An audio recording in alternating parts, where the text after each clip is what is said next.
G'day. So today I want to talk about getting to sleep on time and getting to bed and making sure that you're getting a good quality of sleep at night.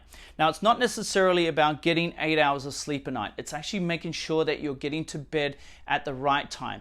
We are dictated by the sun and the moon. It's called circadian rhythm. And when the sun is up, our cortisol levels go up and our melatonin goes down. When the sun comes down, then cortisol levels drop and melatonin goes up, ready to go to sleep.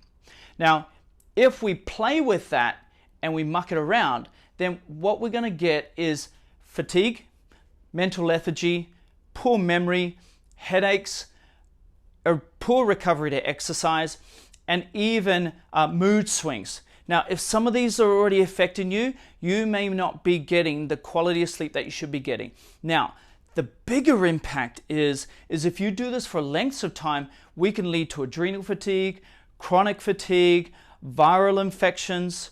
So these are the sort of things that you want to be able to be aware of, that if you're not getting to bed on time, this will be affecting you. And if you're already having some of these long-term effects of not getting to bed on time, then I highly recommend listening to the types of solutions that you can do so that way you get to bed at, wait for it, 10:30 p.m. Now, why 10:30 p.m.?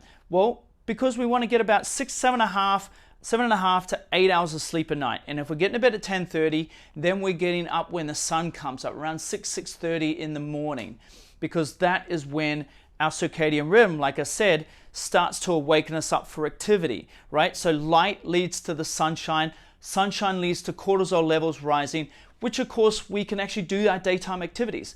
Now, generally, our best time is usually between 6 and 9 a.m. in the morning.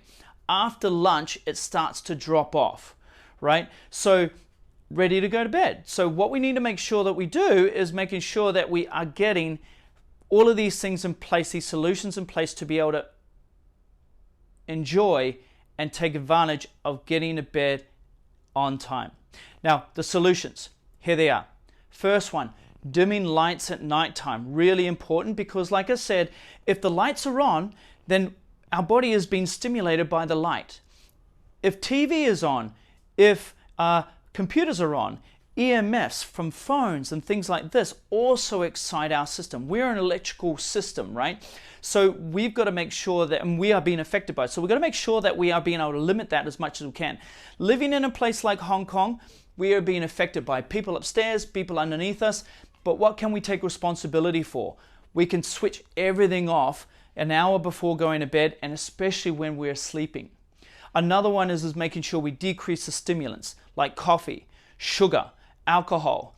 Having no coffee after 12 is really beneficial. In fact, it has about a half-life of about 6 hours. So if you're having coffee at 3 p.m. in the afternoon, you've still got coffee in your system at 9 p.m. at night. The other ones that I want you to be aware of is making sure that your room is cool and dark. Cool to around 16 to 18 degrees is perfect. It'll allow you to reduce your body temperature and get you a better night's sleep. Having a cold shower. If you're suffering or if you're experiencing menopause, so your body temperature will also be up. So see if you can get a cold shower so that way you can cool your body temperature down.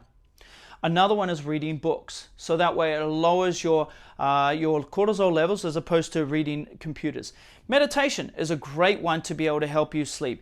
Meditate just before going to bed. If you're not too sure about meditation, then I recommend learning. Okay, and if you do want to find out more, I've got a great course that I've just been on that will be able to support you in learning how to meditate. The other ones is getting up early in the morning and going out and exercise. Getting the first light of the day allows us to be able to increase our serotonin levels, so when we go at nighttime, we'll also increase our melatonin levels. So these are the things that I want you to start thinking about implementing in your life, whether it's 1, whether it's 2, whether it's 5. But make sure that you get to bed on time, and that's 10:30 p.m. Thanks for listening.